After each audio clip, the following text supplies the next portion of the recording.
Now the lighting's probably going to be pretty bad, unfortunately. I'm in the garage. It's winter here. It's in the 40s today, so that's why I decided to do this, but still in the garage and have the garage door closed, just so it doesn't get too cold in here. But today, I'm going to be showing you guys how to remove your rear bumper off a 2010 through 2012 Mustang.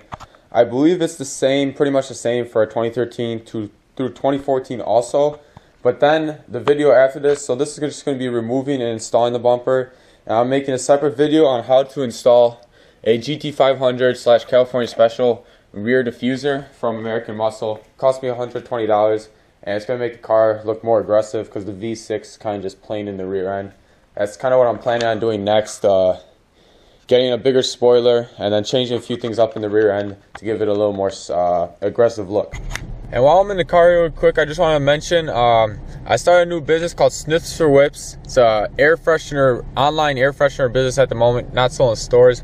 But the main thing we do is subscription. So you can sign up for anywhere from 1 to 6 air fresheners per month, which will be shipped to you every month, and you pay anywhere from $2.50 to $8 to receive those.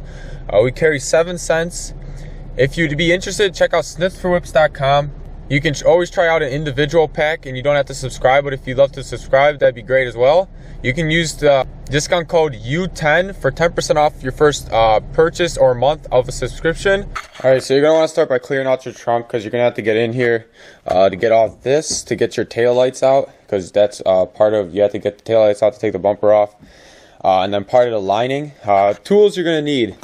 It would be great if you had something like this. It's a ratcheting screwdriver that has a 90-degree angle on it.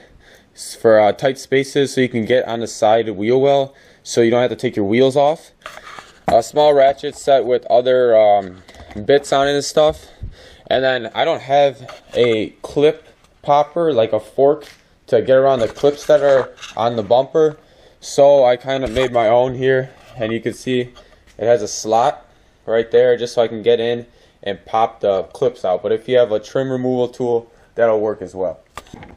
So I'm gonna start by removing all the clips and everything in the plastic pieces from inside this trim piece here. Alright, so once you get all the clips out, now this is gonna pop out.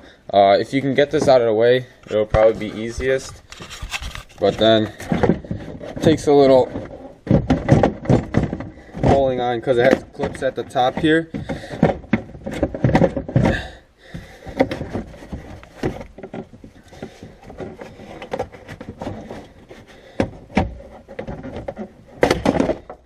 But there you go. And then once you do that, the light back here, you want to detach that.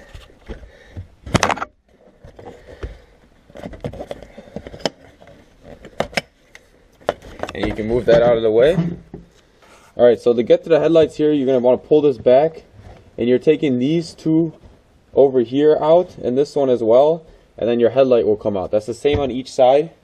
And you just pull the lining out to get to the 3 bolts. Alright, so this will be 7/16. I don't know what the metric size is for that, but we're going to take these off.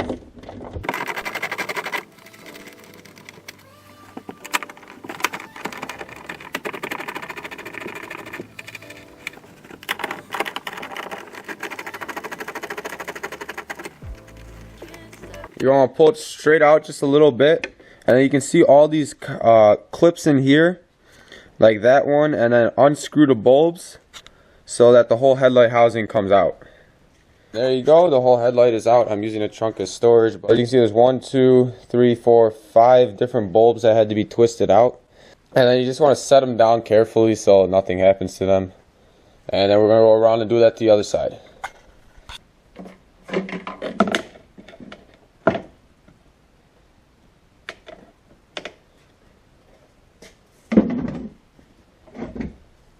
There you go, that's both the tail lights.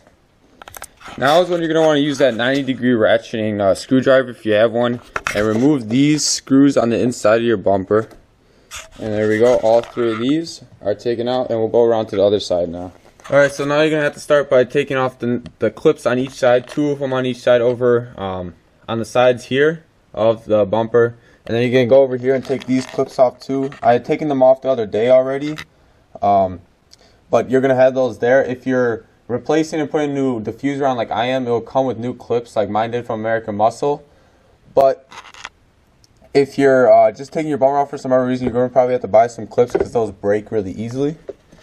Once that is all removed, you should be able to pop the bumper right out. I'm not going to be able to do this while holding the camera, but you need to go around starting from the sides, carefully pop these off, work your way into the middle.